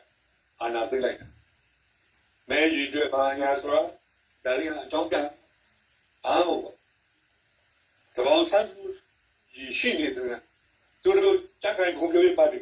အာဏာမရနိုင်စစ်တပ်နိုင်ငံရေးလို့မရဒါကြောင့်ဘောဆန်းကြီးထောက်ချတာအဲ့တော့တရားရုံးမှာဆွဲနေအမှုချလာတဲ့ဆုံးနာရီအရေးကြည့်ပါတော့ဆန်းစုပြင်ထောက်ခွင့်မရဘူးသူထောက်တဲ့သေးသွားရင်အကောင်းဆုံးပဲယူဆလိုက်ကျွန်တော်တို့ထင်ပါတယ်အဲ့တော့ဒါတွေကဟိုဒေါ်ဆန်းစုကြည်ရဲ့မြန်မာနိုင်ငံရေးကျွန်တော်နားမလည်နိုင်ငံအဲ့ဒါရဲ့ကျိုးဆက်တွေကျွန်တော်တို့ပြောချင်တယ်အဲ့ဒီမှာကျွန်တော်တို့ဒီ NLD ပါတီဆိုပြီးတော့ခုနောက်ပိုင်းအနာသိတဲ့ချင်းအဖောက်ခံရတော့CRP NCS ဥဆောင်ခွဲခဲ့တယ်ထားခဲ့တာပေါ့ဗျာအဲ့ဒါနေစပြီး NUG ဒီထူထောင်တာတွေတီရနော်အဲ့ဒီ NLD ပါတီပြန်အာဏာရဒုဗတ်နေဥတီချက်တွေပါအဲ့ဒါကြောင့်ဝန်ကြီးတွေဝန်သေးတွေဖွက်ပြီးတော့ဒီနေ့လုံးဒါပေမဲ့ဘာပြည်ရဲ့နိုင်ငံရေးသမိုင်းအခမ်းကျွန်တော်အဲ့ဒီလိုဒီ NLD နေရာစုခွင့်လန်းပြီးတော့ဟုတ်ပါသူတို့ကျွလို့နဲ့အမားတွေတန်ကိုသူတို့ခံရပါဒါကြောင့်ကျွန်တော်ဒီနေ့ NUG နဲ့ပတ်သက်ပြီးတော့ပြောရင်ကျွန်တော်တို့ထုတ်ကပါလေဆိုဒီနေ့ကလာမှာစစ်နယ်တိုင်းရဲ့အာဏာသိမ်းရေးအဓိကလုပ်ငန်းစဉ်ဖြစ်ပြီးအဲ့ဒီလုပ်ငန်းကိုတက်ကြမလုပ်ဘူးနော်သူတို့စီးရအင်အားနဲ့ထိချုပ်မှုတစုံတရာရှိလာပြီဆိုလို့ရှိရင်သူတို့စစ်ကောင်စီနဲ့မရောက်လိုက်စစ်တပ်ကြီးနဲ့မဲ့သဘောထားရှိတဲ့ခွင့်စီဖြစ်တယ်ကျွန်တော်မြင်ပါတယ်နောက်တစ်ခုကဒီစစ်ဘေးဆိုခွင့်ပြီးတော့ဝิญဉ်ယူနေလူတွေတက်ပြီးတော့ခေါင်းဆောင်နေတယ်ခွင့်စီဖြစ်အဲ့ဒါနော်ဒေါ်ဆန်းစုကြည်ရဲ့စိတ်ဓာတ်နဲ့သူ့ရဲ့ဆန္ဒဖြစ်မယ်လို့ကျွန်တော်တို့မယုံကြည်ဘူးအဲ့တော့ NLD တဲ့မှာဥဒ္ဒမှာကျွန်တော်အစိုးရဖွဲ့စစ်မှာနေရာရခဲ့တဲ့လူတွေအများစုကနော်ရည်ချင်းမရှိပါဘူးဒေါ်ဆန်းစုကြည်နာမည်နဲ့ကျွန်တော်တို့လောက်ခါပေါ်မှာမေးလိုက်ကြတယ်ဒေါ်ဆန်းစုကြည်မရှိတော့တဲ့အချိန်မှာကျွန်တော်တို့ဗမာနိုင်ငံရေးသမားအောင်းနေအစင်လာတိုင်းအာနာယူအုပ်စယူနော်အယူမျိုးစုံခေါင်းဆောင်နေတဲ့ဖွဲ့စည်းလို့ကျွန်တော်ယူဆဒါကြောင့်မို့လဲအခုကျွန်တော်တို့ဝိုင်းတိုင်းနဲ့စကိုင်းတိုင်းတိုက်ပွဲအပြင်းထန်ဖြစ်နေချိန်မှာသူတို့ဆွာပွဲလိုက်ခွဲအဲ့တော့အဲ့ဒီလိုခေါင်းဆောင်ပွဲမျိုးကိုကျွန်တော်တို့ကတော်လန်ရေးကိုဥဆောင်တဲ့တော်လန် တိုက်ပွဲဝင်မယ်ခေါင်းဆောင်ဖွဲ့ကျွန်တော်ဘယ်လိုမှမယုံကြည်နိုင်ဘူးအဲ့ဒါကိုကျွန်တော်တို့ပြည်သူလူထုသိအောင်ဒီချပြဘုံဘုံဆိုလို့ကျွန်တော်တို့အဲ့လိုအမှန်မျိုးအပြစ်မျိုးကျူးလွန်ခဲ့တယ်ဆိုပြည်သူတွေကကျွန်တော်အထောက်ခံတယ်အခုကတော့ကျွန်တော်တို့ကိုယ်မာမီချင်းညူတော့ကြောတာတဲ့ထိုးရအလုပ်ကြီးဆက်ပြီးတော့ကျွန်တော်တို့မိုင်မာကျူးလွန်လာမှုတွေကိုကိုက NUG ခိုင်စစ်တို့နဲ့ဆင်ကတာဝန်ယူအောင်ဒီစစ်စင်ကကျွန်တော်တို့ NUG ရဲ့ကျွန်တော်တို့ခေါင်းဆောင်ဖွဲ့ပါသူတို့တေးကြတယ်ကာဝေးလေးကနေကျွန်တော်တို့ဒီလေးကနေဝန်ကြီးဆိုတဲ့လူအသုံးမချလို့ဖြစ်လာတဲ့အမှားတော့ဒီဟိုကျွန်တော်တို့ကစိုက်ပဲဝမ်းတာနေရမဟုတ်ပါဘူးဒီချင်းရနော်ဒါပေမဲ့ခေရှင်းတဲ့နေရာမှာကျွန်တော်တို့ပလတ်စတာကပြုစုလူငယ်မရတော့NUG နဲ့တော်လိုင်းရေးကိုပေါ်ဆန်းနေတော်လိုင်းရေးကိုအတွင်းကနေလိုက်စားဖြစ်စီနေတယ်ဝန်ကြီးဝန်ကလေးဒီကောင်းဆောင်တွေဖယ်ရှားပြရမယ်ကျွန်တော်တို့ပြည်သူ့ကိုယ်စားတောင်းဆိုပါတယ် ဆရာကြီးဖြေသွားတာအရကောင်းတာပဲကျေးဇူးအများကြီးတင်ပါတယ်ဆိုတော့ချားပြတ်ပါပဲကိုလူမြတ်ကျော်ကျွန်တော်မထင်မှတ်တဲ့မိကုန်းလေးကျွန်တော်ကပြန်လာပြီခဏလေးစောက်လိုက်ဒီလိုရအခုဆရာကြီးလည်းပြောသွားတယ်ပေါ့လေနော်ပြောသွားတယ်ဆိုတော့အခုကဒီမိကုန်းလေးပေါ့နော်ကိုစားပြုမှုမရှင်းလင်းတဲ့ပြဿနာတွေဖြစ်နေတယ်လို့လည်းမြင်ရတယ်လीဆိုလို့ကျွန်တော်ရှေ့မှာကျွန်တော်တင်ပြခဲ့တယ်ကျွန်တော်တို့အဖေဘ누구ခေါ်ရမှာပြောချင်တာကဗမာတွေကိုစားပြုပေါ့ဗမာကိုစားပြုဖွဲ့ကဘာတူလဲဗမာကိုစားပြုနေမြေကဘယ်ဟာလဲပေါ့နော်အဲ့ခါကျကျွန်တော်တို့မှာဗမာတွေကအဖေခေါ်စရာမရှိဘူးရခိုင်ကအေအေကိုအဖေခေါ်လို့ရတယ်တကယ်လေအေအေကအဖေပြီးသားဆိုတာနေတယ်လုတ်ကန်တယ်အဲ့တော့ဗမာကိုစားပြုအဖေကဘာတူလဲပေါ့နော်အဲ့တော့ဒီမှာကျွန်တော်တို့ကိုစားပြုမှုရှုပ်ထွေးနေသလားပေါ့နော်အဲ့ဒါတွေကစဉ်းစားစရာဖြစ်နေတယ်ပေါ့ဒီဟာတွေကြောင့်လည်းစင့်ပွားပြီးဖြစ်လာတဲ့ပြဿနာတွေလည်းဖြစ်နိုင်တယ်ပေါ့နော်အဲ့တော့ကျွန်တော်တို့ကဒီမူကောလူကောပြဿနာပေါ့ဆရာကြီးဦးသားစွန်နိုင်ကလူပြဿနာတွေလည်းကျွန်တော်တို့ပြောသွားခဲ့တယ်လीနော်ဆိုတော့ဥပမာဆိုလို့ရှိရင်ကျွန်တော်တို့ပြည်ထောင်နဲ့ကာကွယ်ရေးပေါ့ဆိုတော့ကိုလူမြတ်ကျော်အနေနဲ့ကောအဲ့ဒါကိုဘလို့မြင်လဲဗျဘလို့ဖြေရှင်းရမလဲဗျကျွန်တော်တို့ကနည်းနည်းအဖြေလေးကိုစောင်းပြီးသွားကြည့်ရအောင်ကျွန်တော်ကရွေးကောက်ပွဲလုပ်လိုက်ကောင်းမလားလို့ကျွန်တော်စဉ်းစားနေတယ်မဟုတ်လေဒါ9နှစ်ပြည့်သွားပြီဆိုတော့တကယ်ကတော့လောက်ရမှာပေါ့ NLD ရဲ့ဒီ NUG တက်တန်ကုန်ပြီးနေပြီလေအဲ့တော့နောက်တစ်ခုကကျွန်တော်အဲ့လိုစဉ်းစားတယ်ပေါ့ဟိုငါနေပြည်သွားပြီလေပြီးတော့မျိုးစစ်တပ်ကတော့ရွေးကောက်ပွဲလုပ်တယ်သူကလည်းချက်ချနဲ့ကြာလို့တာအချင်းကြီးဟိုတီးတော့တာအဲ့တော့ဟိုဘက်ကရွေးကောက်ပွဲပြီးသွားလို့သူကအစိုးရအပါကြီးပေါ့တော့သူပြောတယ်ဟိုဟိုကျွန်တော်တို့လက်ခံတာလက်မခံတာတွေပါတာအဲ့ဒီကြီးနဲ့ CRPH က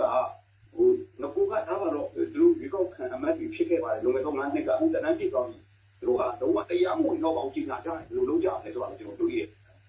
ငကူလေးကဒီဗမာကူသားပြအောင်လို့ကချီကူသားပြအောင်လို့ဒီ NLD ကူသားပြအောင်လို့တော့အချုပ်ခတ်နေတဲ့အချိန်မှာတရားဥပဒေကိစ္စလူငယ်တွေကျွန်တော်သိသိချင်တယ်ဒါမှလူကြီးလူငယ်ကျွန်တော်တို့ဒါပြောနေလူငယ်တွေကဥပဒေလေးတာပါတမိုင်းတူချုပ်ပြီးမှတ်သားရနောက်ဆုံးဒီကျွန်တော်တို့မသိလေလေးတာကျွန်တော်တို့ဒီဝက်ဖြတ်တန်းခဲ့နော်ဆိုတော့ဒီကအန်ယူချီက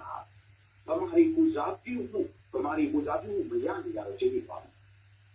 ဘာကြောင့်လဲဆိုတော့စကိုင်းမကွေးဘူးစကိုင်းမကွေးဘူးဗမာရီအများစုသူဘောတာနောင်းတာသူကိုနေပြောတယ်ကိုနေဟဲ့တေးလားမရဘူးသူဘာကမှတော့ဘူးနိုင်သူကစားပြုမှုကကျွန်တော်ဒီနေ့မဲဆောက်မှာလာပေါ့သူကစားလာပါအဲ့တော့အမျိုးကြီးကိုစားပြုမှုပြဿနာကတော့ကျွန်တော်တို့ဒီလိုပါမေကုန်းကဒီလိုကြောက်ဖြစ်လာတာကိုလူမြတ်ကျော်ရဲ့ဘလို့ဖြစ်လဲဆိုတဲ့ခါကျတော့ဒီကိုစားပြုမှုဆိုတဲ့ဟာကဒီဟာကဓာတ်ရိုက်ဆက်နေလို့ဥပမာဆိုအခု BNR တွေပေါ့ပလဲနေပါဆိုတော့ BNR တွေဒီနာမည်ကဗမာနာမည်ခံထားတဲ့တက်ပြနော်စကိုင်းမှာဒါကိုလုပ်တယ်အဲ့တော့ဗမာကိုမလို့လာလုပ်တာလို့မြင်ရတယ် တကယ် तू ဖတ်ကတ်မှာသွားလို့ရမလားဖတ်အံမှာသွားလို့ရမလားဖာပေါ်မှာသွားလို့ရမလားကရင်ကိုသွားလို့ရသလားကချင်ကိုသွားလို့ရသလားချင်းကိုလို့ရသလားရခိုင်ကိုလို့ရသလားဆိုတဲ့မေးခွန်းရှိတယ်အဲ့ဒါကြောင့်မလို့ကျွန်တော်ဒီမေးခွန်းကိုမေးကြည့်တာပါเนาะအဲ့ဒါကိုမြတ်ကျော်ကျွန်တော်မေးခွန်းလေးထပ်ပြီးရှင်းလိုက်တာပါဟောပါကျွေးကောက်ပွဲကျွန်တော်လုပ်ဖို့ပြောကြရင်ကောင်းမလားဟိုဘက်ကလည်းစစ်တပ်ကလုပ်ဖို့ဗျသူလည်းလုပ်တော့ကျွန်တော်တို့ဘက်မှာလည်းကျွန်တော်တို့ရွေးကောက်ပွဲလုပ်ကြဗျာဘယ်လိုကိုစားပြုလဲဆိုတော့ကိုစားပြုတကယ်လို့မှမှန်နေဆိုရင်ဗမာရီကမဲပေးမှာပဲချက်မဟုတ်ဘူး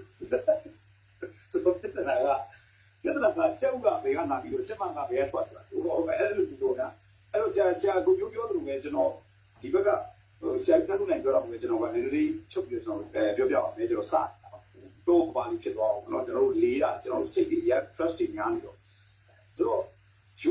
ထဲမှာအခြေယူကတော့ချစ်စရာအကောင်းဆုံးပဲခင်ဗျာနော်ဘုန်းကြီးအကောင်းတော့အာနာယူပေါ့ဗျာတလိုက်ကြီးတော့ဒုက္ခပြီးတာအဲ့တော့အာနာယူကတော့မင်းအောင်လိုင်းပြီးမကောက်ဘူးဖြစ်တော့တွေ့ရတယ်အဲ့တော့မင်းအောင်လိုင်းကအာနာယူတွေတိတ်တိတ်ယူတွေ 100% ယူတွေရင်းစရာမလိုတော့ယူတွေသူယူတော့ဘူးကြောက်တွေ့အာနာယူဘူးကြောက်ကျွန်တော်တိုက်ပြီးကြည့်တော့ပြစီသွားတာအခုထပ်ပြီးတော့အကြည့်တော့ပြစီမှုကိုပြန်အပတ်စီလို့တော်ရင်ယူစင်ရဲအဲ့တော့ဒီကိုဆွေးနွေးပြီးတော့ဒီကိုစားပြုမှုရယူပြီးတော့တရားဝင်မှုရတာတဲ့ကိုစားပြုမှုရတာဆိုရင်ဥဆောင်ပါတယ်ဆိုရင် NUG အစိုးရရဲ့ထပ်ပြီးအာဏာဝိုင်းဆိုင်ရာယူသွမှုတွေတို့ချင်းတက်မှတ်မှုတွေဟာထပ်ပြီးတော့တော်လှန်ရေးကိုခြေတော့ဖျက်ဆီးဖြစ်တော့မလားဒါကျွန်တော်တို့အရင်စဉ်းစားမယ်ကိစ္စဖြစ်တယ်ဆိုတော့ကျွန်တော်ပြောချင်တာကတော်ရင်မှာ NUG ဟာကန့်လန့်ဖြစ်နေတာကျွန်တော်ဟိုနည်းနည်းအဆင့်တန်းကြီးတခုတော့ပြောချင်ပါတယ်အဲ့တော့သူကြီးရုံးမဲပေါ့နော်လက်ကနာရတင်းရကြီးတို့ခေါ်ခဲ့တဲ့ဂျာမနီဟစ်တလာစစ်ပွဲတော့အဲ့တော့သူကြီးရုံးမဲကိုလူတယောက်ကမေးတယ်ပေါ့ဂျာမနီစစ်ရှုံးသွားတဲ့အချိန်မှာမေးတယ်ခင်ဗျားတို့ဂျာမနီဒီလောက်ကောင်းကောင်းတက်ခဲ့တဲ့ဒါနဲ့ဘာလို့စစ်ရှုံးသွားတာလဲလူတယောက်ကိုလို့တဲ့ဘယ်သူလဲဆိုဟစ်တလာကျွန်တော်တို့ဒီလိုတော့ကျွန်တော်တို့ထုံတန်းရှိမှာဘာလို့နိုင်သွားလဲဘာလို့ရှုံးသွားလဲဆိုတဲ့ကိစ္စကိုအဖြေပေးရတဲ့အခါကျရင်ပိုနေတဲ့အဖွဲ့အစည်းတွေနောက်ဆက်နေတဲ့အဖွဲ့အစည်းတွေပိတ်ဆို့နေတဲ့အဖွဲ့အစည်းတွေဟန်တားနေတဲ့အဖွဲ့အစည်းတွေဒါတွေကိုကျွန်တော်တို့မဖေးနိုင်ရင်တော်ရင်မှာမတရားတော့ကိုမတရားဘူးဆိုတော့မပြောရေးဆိုရင်ဒီတော်ရင်လုပ်နေတယ်ဟာပဲကျွန်တော်အရင်ကသဘောတူတာကဘုံတကားကိုပြောတူတာဘာသဘောတူလဲဆိုတော့မတရားကွာရောမတရားကွာလို့ဒီလိုပြောရတယ်။တော်ရင်သမားကိုချင်းမှုတို့ကိုလုံးလုံးဒီအဲ့အယူဂျီအစားရှိတဲ့ CRPH အစားရှိတဲ့သူကြီးတော့အခြားသော SRE တို့ပါဟုတ်တယ်ကျွန်တော်ဘုန်းတော်ကိုလောက်တာမလုပ်သိပါဘူး။တော်ရင်သမားချင်းမလုပ်ကြပါဘူး။ပြောစီချင်တာ။ကဲအခုကျကွာကျွန်တော်ပြောစီချင်တာ။ရခိုင်ကအလကတ်တော့ဒီကိုကျဆွမ်းရလာကျွန်တော်ပြောစီချင်ကိုကြီးမလို့ကြီးနော်တမနာယူကချင်မှာလို့တမနာရှိနေတယ်အင်ဂျင်ပေါက်အင်ဂျင်ပေါက်ဆိုကိုရုပ်ကမှကျွန်တော်တို့လက်ဖက်ထုတ်ပြီးသွားစားရည်နဲ့ပေါ့ရေးလေးတော့သူဟာကြီးဒီလိုနေတမနာပဲဒီအောက်ကဒီလေးပြောပါအောင်ကိုမသူများတွေကတော့သွားပြီးတော့ဒီနေ့သွားဝိုင်းနေတယ်လေအဲ့ဒီတနေ့ဟာဒီဒီလိုဝင်ပြီးတော့ဒီလိုရောက်မှာအော်ကြီးနေပြီး live ပေါ်မှာဒီလိုသိခါကြမယ်ဒီဒီလိုလေးပြောလို့ရပါတယ်ကျွန်တော်တို့တရားဝင်စားနေပြီမဟုတ်ပါဘူးဆိုတော့ဒီတော့ဟိုမပြောတာလားမပြောချင်တာလားသူတို့ကသဘောတူကြလားသူတို့ကဘယ်လိုချိန်ရလားဆိုကျွန်တော်တို့ဒီတော်လိုက်ပြီးမှလက်ရှိချိန်ကြီးอ่ะလားပေါင်းများစွာဖြစ်နေပါတယ်ကိုမျိုးပြောသလိုဘသူပြေခေါ်ရတယ်ဘေဘီယာကိုတကူချီတယ်ဘေဘီယာတကူချီတယ်ဘေဘီယာကများလိုက်တာဒါလာလူငယ်တွေပြောစကားပေါ့အဲ့တော့ခုဒီရင်းကြီးကိုကျွန်တော်တို့ဒီလိုပုံဖတ်ပါပတ်စံစီရှင်းပတ်စံစီရှင်းတော်လာတက်ရှိအရာတွေပြောတာနော်ဒီပြောတာသူပြောတာကျွန်တော်မပြောဘူး